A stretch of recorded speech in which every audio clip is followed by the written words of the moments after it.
మరియు మమ్రే దగ్గరనున్న సింధురవనములో అబ్రాహాము ఎండవేళ గుడారపు ద్వారమందు కూర్చుని యున్నప్పుడు యెహోవా అతనికి కనబడెను.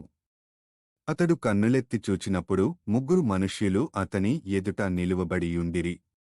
అతడు వారిని చూచి గుడారపు వాకిట నుండి వారిని ఎదుర్కొనుటకు పరుగెత్తి నేలమట్టుకు వంగి, ప్రభువా, నీ కటాక్షము నామీదనున్న ఎడల ఇప్పుడు నీ దాసుని దాటిపోవద్దు.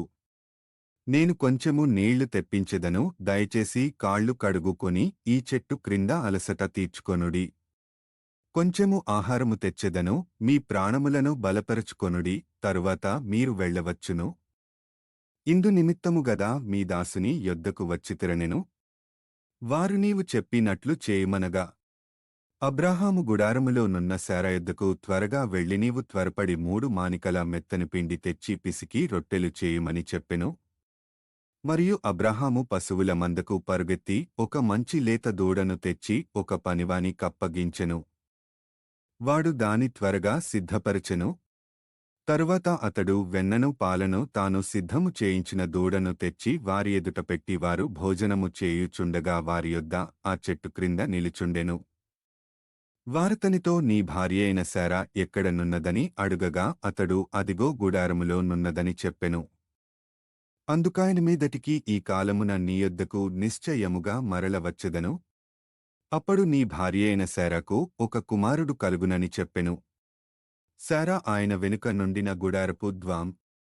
అబ్రాహామును శారాయును బహుకాలము గడిచిన వృద్ధులేయుండిరి. స్త్రీ ధర్మము శారాకు నిలిచిపోయెను గనుక శారా నేను బలము ఉడిగిన దాననైన తరువాత నాకు సుఖము కలుగునా? నా యజమానుడును వృద్ధుడైయున్నాడు గదా అని తనలో నవ్వుకొనెను. అంతట యెహోవా అబ్రాహాముతో వృద్ధురాలనైన నేను నిశ్చయముగా ప్రసవించెదనా అని శారా నవ్వనేల. యెహోవాకు అసాధ్యమైనది ఏదైననున్నదా? మీదటికి ఈ కాలమున నిర్ణయకాలమందు నీ యొద్దకు తిరిగి వచ్చెదను. అప్పుడు శారాకు కుమారుడు కలుగుననెను. శారా భయపడి నేను నవ్వలేదని చెప్పగా ఆయన అవును, నీవు నవ్వివతివనెను. అప్పుడా మనుష్యులు అక్కడ నుండి లేచి సొదొమ తట్టు చూచిరి.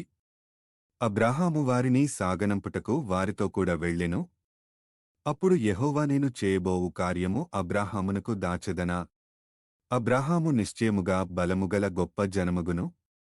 అతని మూలముగా భూమిలోని సమస్త జనములను ఆశీర్వదింపబడును. ఎట్లనగా యెహోవా అబ్రాహామును గూర్చి చెప్పినది అతనికి కలుగజేయునట్లు తన తరువాత తన పిల్లలును తన ఇంటివారును నీతి న్యాయములు జరిగించుచు యెహోవా మార్గమును గైకొనుటకు అతడు వారికాజ్ఞాపించినట్లు నేనతని నెరిగియున్నాననెను. మరియు యెహోవా సొదొమ గొమొరాలను గూర్చిన మొర గొప్పది గనుకను వాటి పాపము బహుభారమైనది గనుకన నేను దిగిపోయి నా యొద్దకు వచ్చిన ఆ మొర చొప్పుననేవారు సంపూర్ణముగా చేసిరో లేదో చూచెదను, చేయనేడల నేను తెలిసికొందుననెను. ఆ మనుష్యులు అక్కడ నుండి తిరిగి సొదొమ వైపుగా వెళ్ళిరి. అబ్రాహాము ఇంక యెహోవా సన్నిధిని నిలుచుండెను. అప్పుడు అబ్రాహాము సమీపించి ఇట్లనెను, దుష్టులతో కూడా నీతిమంతులను నాశనము చేయుదువా? ఆ పట్టణములో ఒకవేళ 70 మంది నీతిమంతులుండిన ఎడల దానిలోనున్న 70 మంది నీతిమంతుల నిమిత్తము ఆ స్థలమును నాశనము చేయక కాయవా?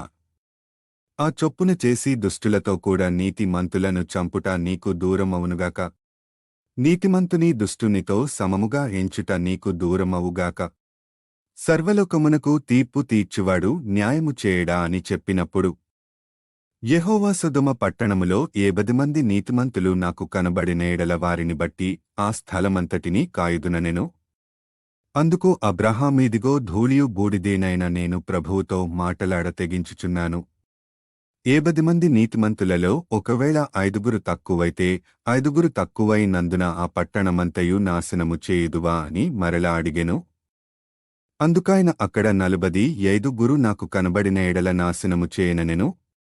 అతడింక ఆయనతో మాటలాడుచు ఒకవేళ అక్కడ 40 మందియే కనబడుదురేమో అనినప్పుడు ఆయన 40 మందిని బట్టి నాశనము చేయక యుందునని చెప్పగా అతడు ప్రభువు కోపపడని ఎడల నేను మాటలాడెదను, ఒకవేళ అక్కడ 30 మందియే కనబడుదురేమో అనినప్పుడు ఆయన అక్కడ 30 మంది నాకు కనబడిన ఎడల నాశనము అందుకతడు ఇదిగో ప్రభువుతో మాటలాడతెగించి ఒకవేళ అక్కడ 20 మంది కనబడుదురేమో అని నప్పుడు ఆయన ఆ 20 మందిని బట్టి నాశనము చేయకుందుననా.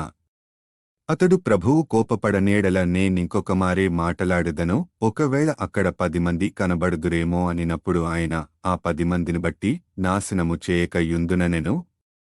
యెహోవా అబ్రాహాముతో మాటలాడుట చాలించి వెళ్ళిపోయెను. అబ్రాహాము తన ఇంటికి తిరిగి వెళ్ళెను. ఆదికాండము 18వ అధ్యాయము.